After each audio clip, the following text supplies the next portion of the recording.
markaa seexanaysid xisni baad u baahanta aad geshid waa aayatulkursida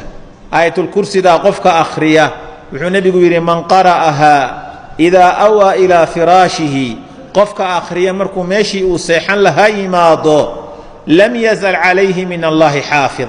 ilaahay xaggiisa waa laga ilaalinaya walaa yaqrubuhu shayطaanu shaydaan u soo dhowaan maayo buu nebigu yidhi calayh isalaatu wasalaam ka xiga waa cinda alfazac waa xisnun cinda alfazac qofku markuu hurdada ka salalo oo qarwo